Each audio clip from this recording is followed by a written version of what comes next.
Welcome, students. Um, this is our eighth lecture of development economics, and in the previous lecture, we have started the chapter of population growth and economic development causes, consequences, and controversies. And we have discussed about the demographic transition, and I told you about that briefly about the phases of demographic transition or the stages of demographic transition, and these were about the we have discussed the actually five stages, and I have shown through the video that what were those four or five stages. You can say the pre-transition, early transition, late transition, and post-transition. We have discussed the stages of demographic transition means how the uh, countries are passing these all the stages, and we have also discussed that all the low income nations or developing nations, these are on the stage 1 or 2, pre-transition or the early transition. And we have discussed what is actually the demographic transition.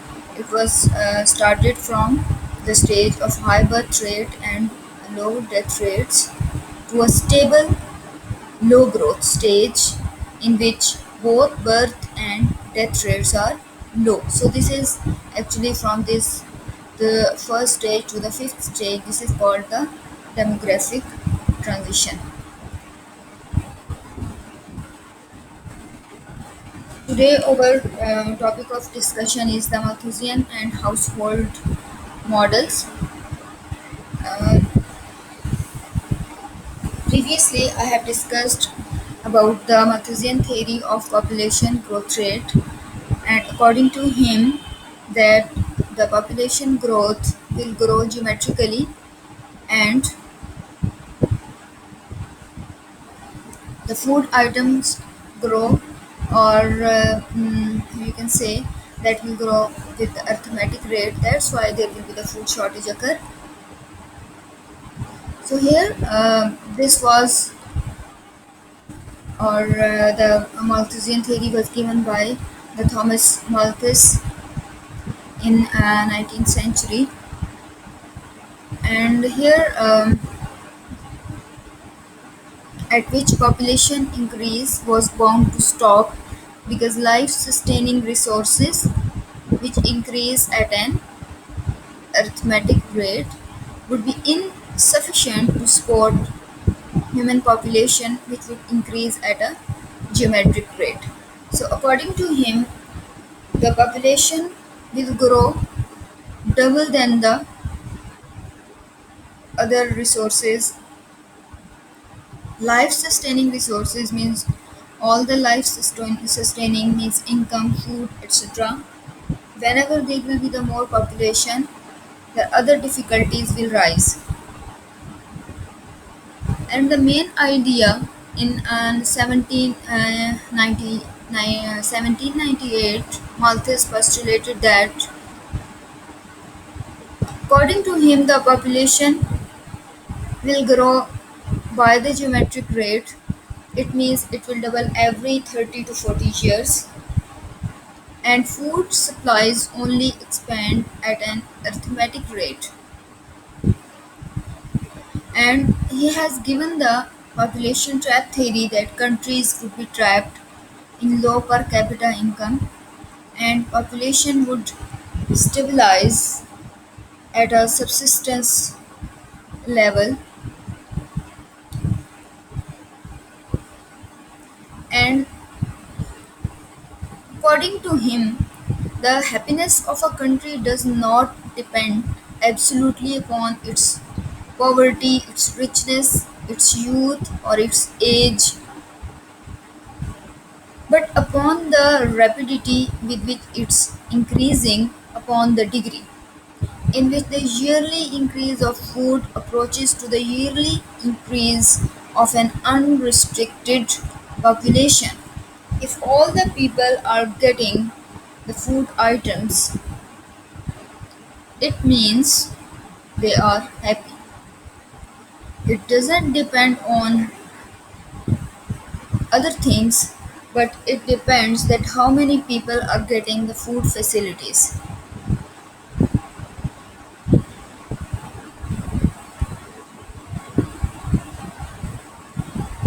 So, according to Malthusian approach, because the growth in food supplies could not keep pace with the increasing population, per capita income would have a tendency to fall so low as to lead to a stable population existing barely or slightly above the subsistence level, and Malthus therefore contended that the only way to avoid this condition of chronic low level of living or absolute poverty was for people to engage in moral restraint.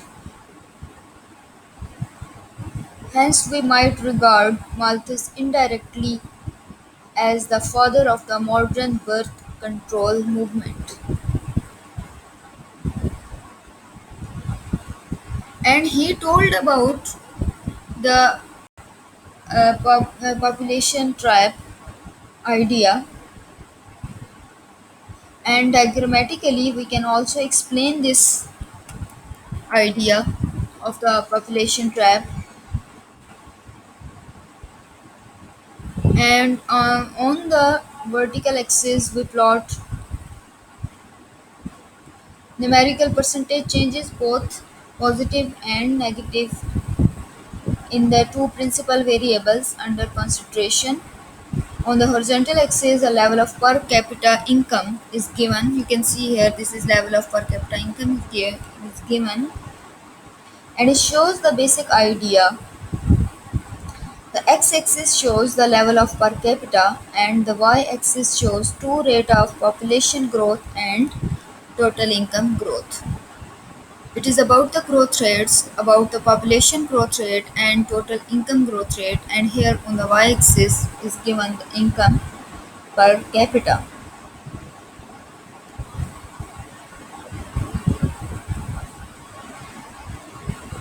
Per capita income growth is by definition the difference between income growth and population growth, hence the vertical distance between these two curves.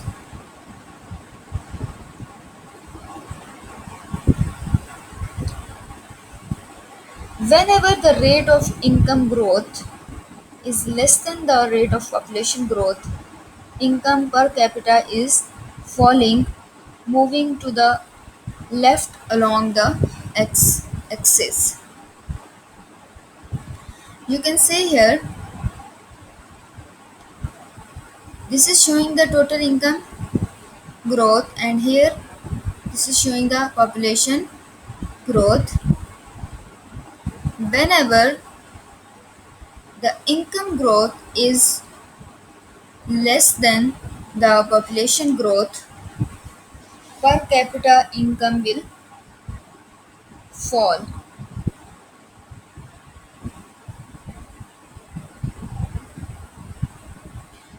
When these rates are equal, income per capita will be unchanged.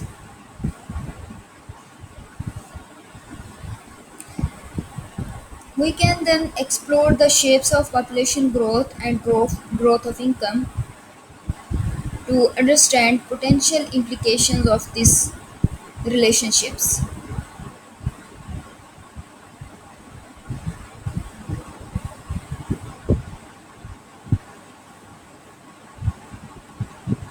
First, consider population growth. When income is very low, it means nutrition is so poor that people become uh, they are indulged to so many infections, diseases, and starvation may occur. This is shown on the left of the diagram.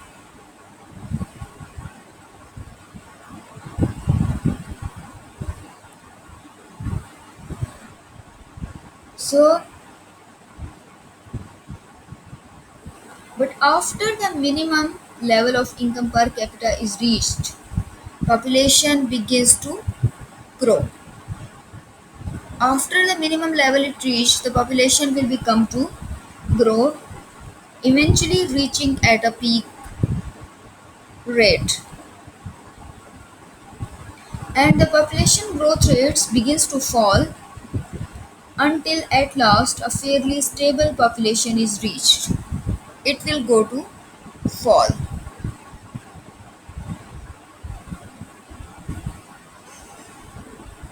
Note that this pattern of population growth first increasing and then decreasing as per capita income rise correspond to the pattern of a demographic transition which we have discussed earlier. So this diagram is very important. This is showing the Malthusian population trap, and according to this, the total income growth becomes greater as the economy develops. An economic reason for the positive relationship is the assumption that saving vary positively with income per capita. Countries with high per capita incomes are assumed to be capable of generating higher saving rates and more investment. So you can see here the population rate. This is further first of all increasing and then it is decreasing. It is showing the demographic transition also, and here it is showing the income growth. Whenever the population growth is going to fall, the income is going to increase.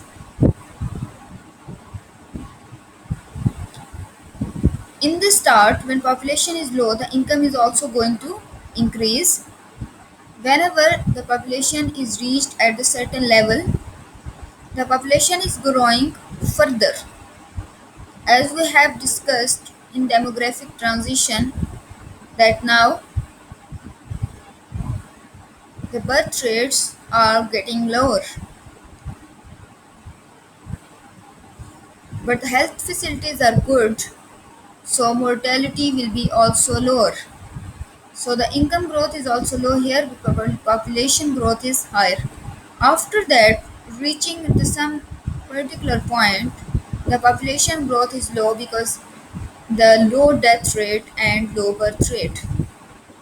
And at this stage, the total income growth that will be high. And income per capita will also increase at this point. The curve first cross at low level of income. You can see here, this is the this is showing the population, and upward it is showing the total income.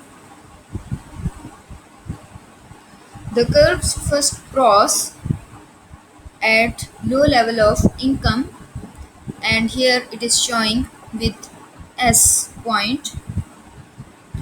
This is stable equilibrium. If per capita income levels become somewhat larger than S, it is assumed that population size will begin to increase, in part because higher income improves nutrition and reduce death rates. Because of good facilities, now the death rates are going to very low. But then as shown in figure, population is growing faster than income. Whenever population grow faster than income, the per capita income will also fall. And we move along to the left x-axis, the arrow pointing in the direction of S from right therefore shows per capita income falling back to this very low level. On the other hand, if per capita income were little less than S, then total income curve would be above the population growth curve, and so per capita income will increase. From this you can see the corresponds to a move to right along the x-axis. So this S is showing the stable equilibrium. This very low population growth along with a very low income per person is consistent with the experience of most of human history prior to the modern era. It is showing the low population and it is also showing the low income. So that's why it is called it is called the stable equilibrium. And after that you can see here the population is going to fall and income here that is increasing. It is not showing the stable equilibrium because here we are stable, that it is again showing the low per capita income because your population growth is higher than total income growth.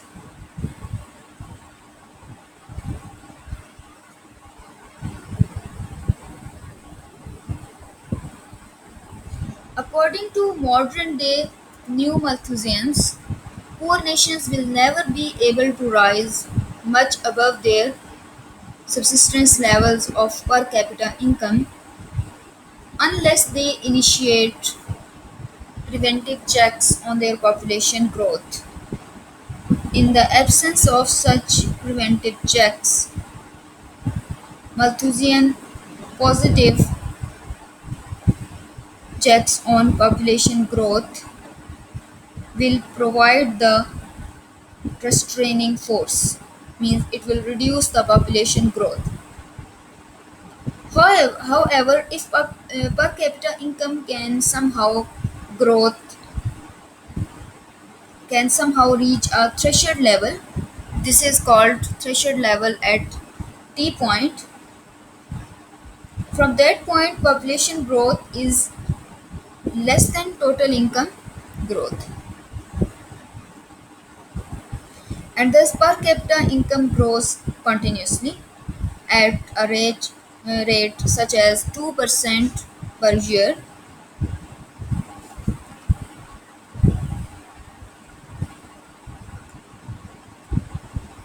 And you can see from here that total income growth rate, which is going to increase whenever there is falling in population growth rate.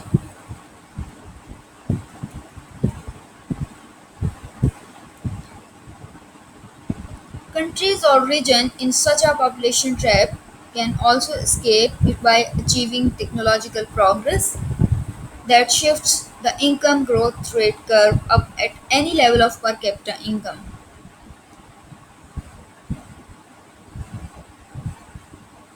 And it may be able to achieve changes in economic institutions and culture that shifts the population growth curve down. In this way, we can get rid from this population trap and the economy is stable and the economy is also able to proceed with self-sustaining growth. Total income growth is now greater than population growth at each level of per capita income. As a result, income per capita now grows steadily.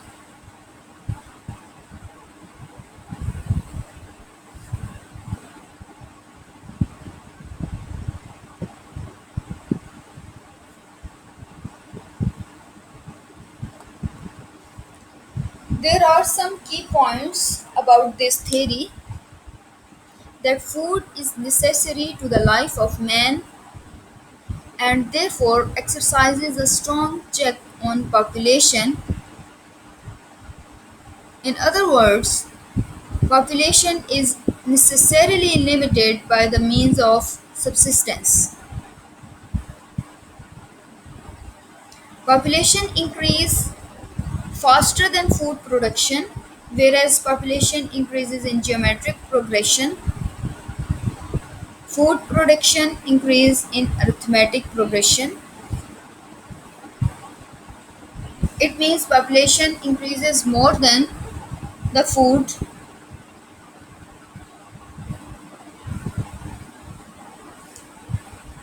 and population always increases when the means of subsistence increases unless prevented by some powerful checks. And there are two types of checks which can keep population on a level with the means of subsistence. They are the preventive and the positive check. Here are some criticism or the limitations of the Malthusian model. The Malthusian population trap provides a theory of the relationship between population growth and economic development. Unfortunately, it is based on a number of simplistic assumptions and hypotheses that don't stand the test of empirical verification. So we can criticize the population trap on two major grounds. First of all, the model ignores the enormous impact of technological progress in offsetting the growth inhibiting forces of rapid population increases.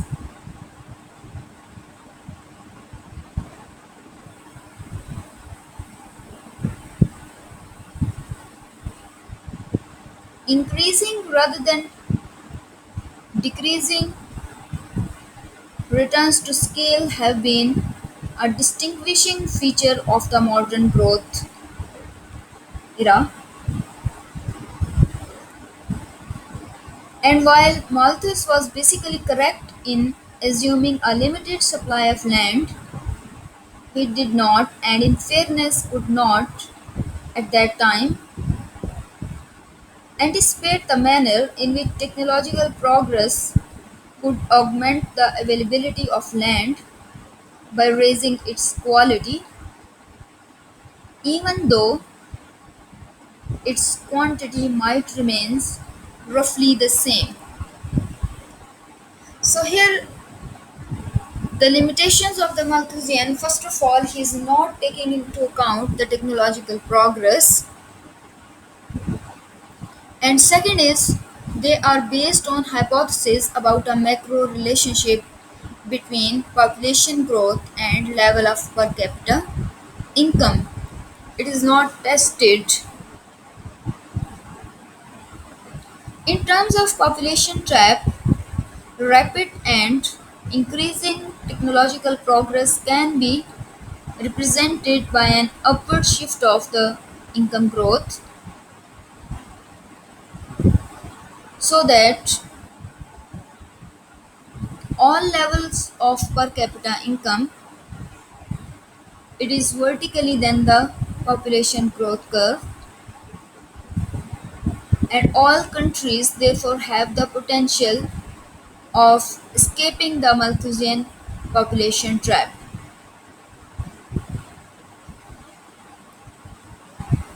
And second, they are talking about the relationship between population growth and level of per capita income is based on hypothesis but not on empirical testing. This is the second basic criticism of the trap, focuses on its assumptions that national rates of population increase are directly related to the level of national per capita income. As a result of modern medicine and public health programs, death rates have fallen rapidly and have become less dependent on the level of per capita income.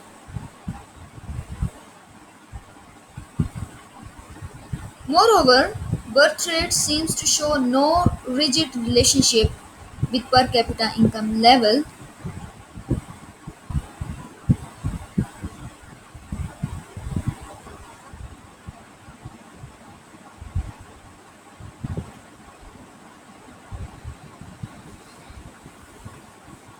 and third criticism is they focus on the wrong variable, per capita income as the principal determinant of population growth rate.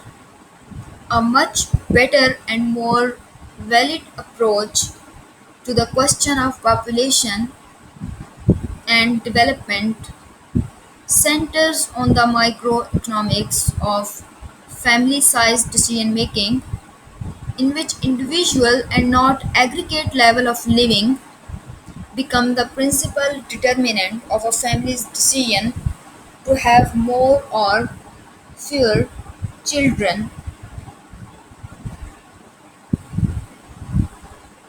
We continue to study the Malthusian trap even though evidence shows that it is not currently relevant for three main reasons. First, because many people still believe it holds in poor countries today, despite the recent evidence, and people working in the development field should understand the model and the elements of it that don't currently apply so that they engage the debate effectively.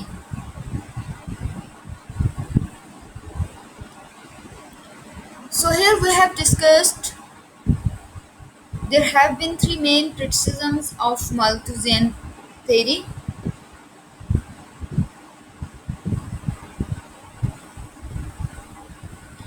First of all, we have discussed they have not taken into account the technological growth and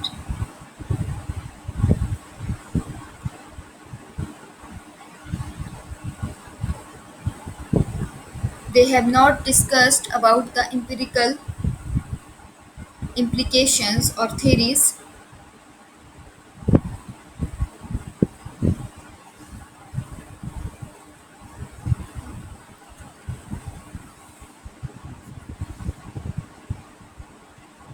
And the third point that we have discussed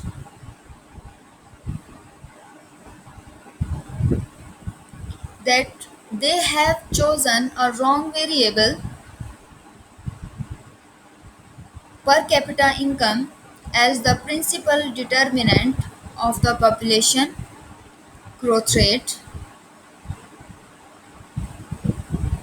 as they can take any other variable for showing the relationship.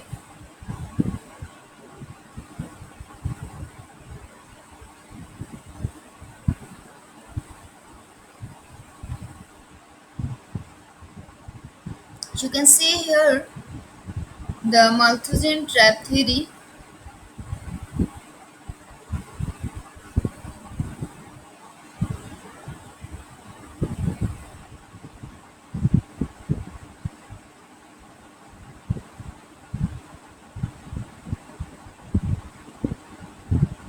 In order to explain the apparent stagnation of living standards before the Industrial Revolution, we're going to turn to an economist that wrote in the early 19th century named Thomas Malthus.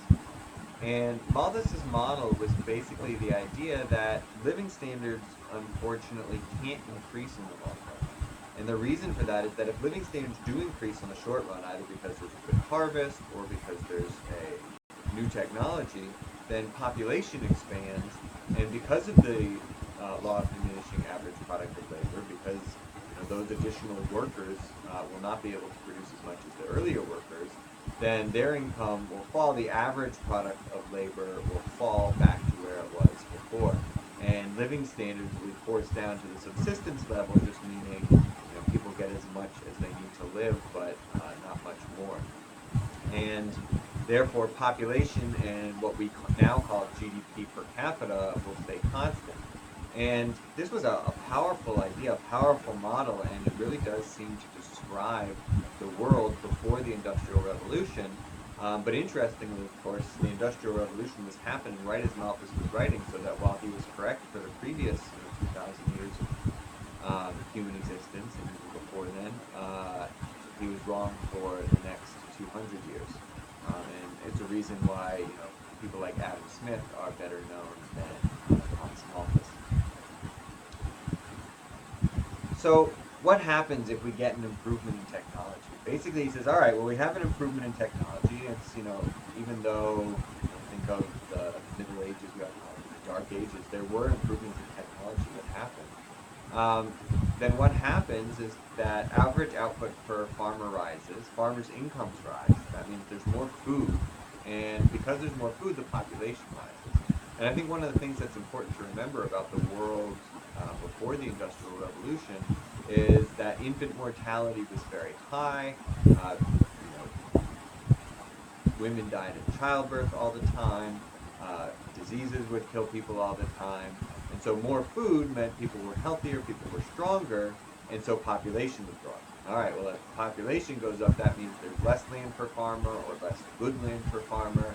That means the average output per farmer falls and farmers' incomes fall. And another important thing to remember about this world is that almost everybody is a farmer, right? Almost everybody is spending the bulk of their time growing the food that we need to survive. And so in the short run, we might get this increase in living standards. In the long run, those disappear because of the rise in population. So population goes up, but wages or GDP per capita does not.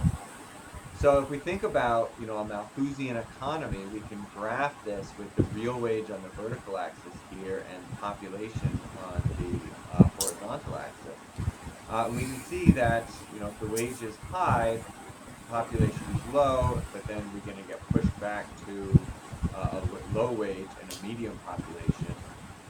And we can think about that in terms of population growth as well, that as when the real wage is higher, population is growing faster. When the real wage is lower, population is falling because people don't have enough food to eat, people are dying faster.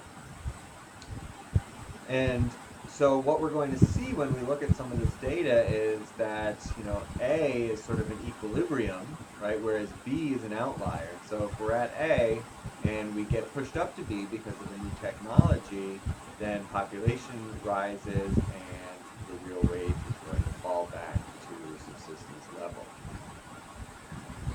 So what happens? How can we think about this? Well, a new technology, right, might shift up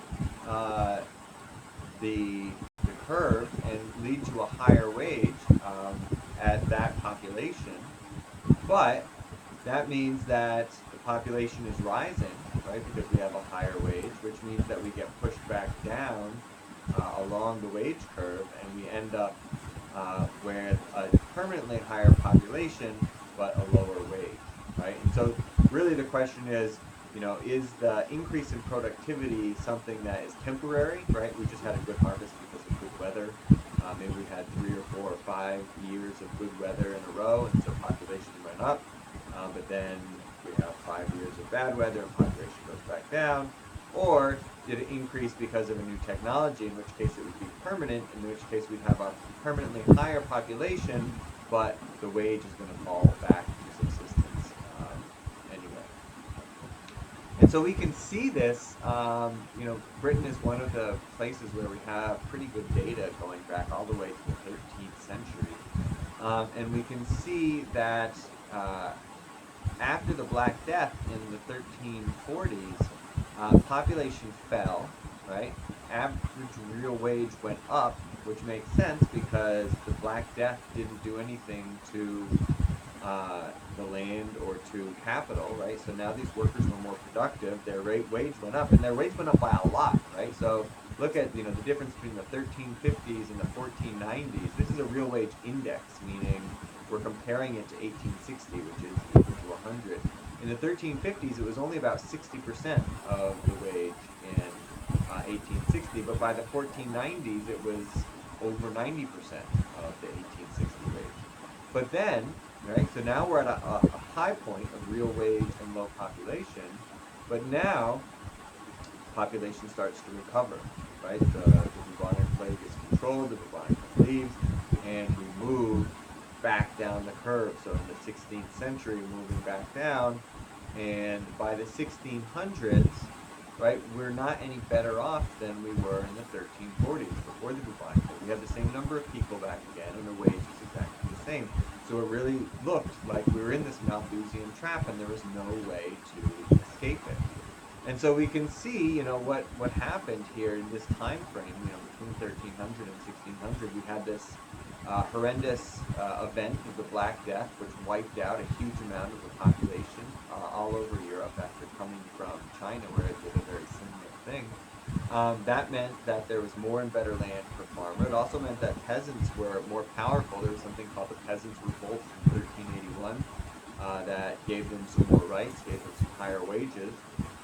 Wages went up, right? So they reached a high, in the 1400s. But then as the population recovered and rose again, that meant there was less land per farmer, and that the bargaining power for farmers and peasants fell, and incomes basically went back to where they were before the Black Death. So why are we sometimes stuck in the Malthusian trap? Well, there are sort of three required conditions. One is the diminishing average product of labor, which we already talked about, right? The fact that as you add more workers, the average product of labor falls. The other is that you get a rising population in response to increases in wages, and we explain that by saying, listen, this was, before the healthcare revolution, more food meant healthier people. That meant people were going to survive more. That meant an increase in population. And an absence of improvements in technology that would offset the diminishing average product of labor. So the way we're going to think about technology is not that we move along, that the shape of the production function changes, but that it shifts up. And so really these new technologies that were introduced in the Industrial Revolution allowed people to escape the Malthusian trap by just producing so much more. And as we'll see, population sort of responded um, in a different way, right? So that now people, as they get richer, have fewer children rather than more children. So really the escape from the Malthusian trap, you can say, production sort of started increasing in the middle of the 17th century, but wages didn't really start increasing until the 19th century. But you can see that from about 1800 to 1860, wages increased by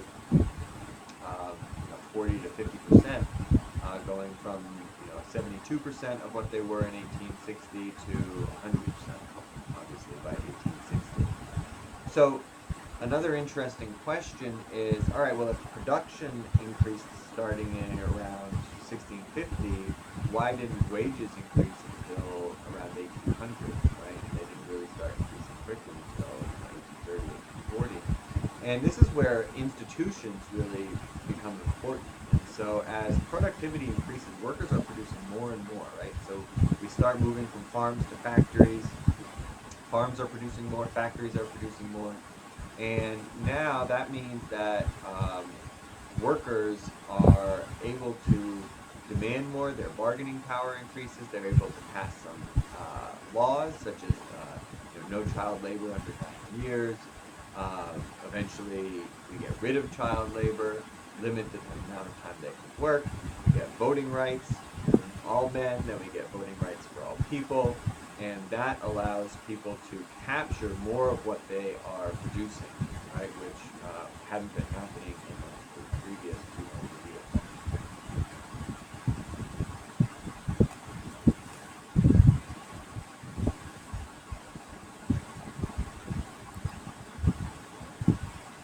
We have discussed about the Malthusian population trap, and this model was criticized on three grounds.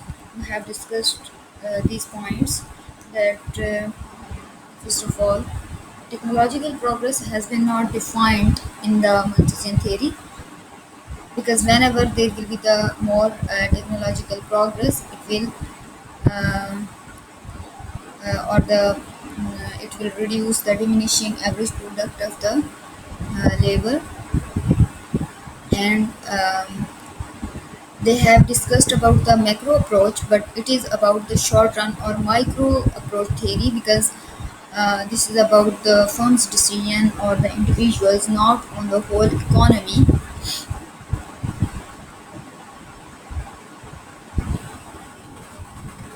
And here,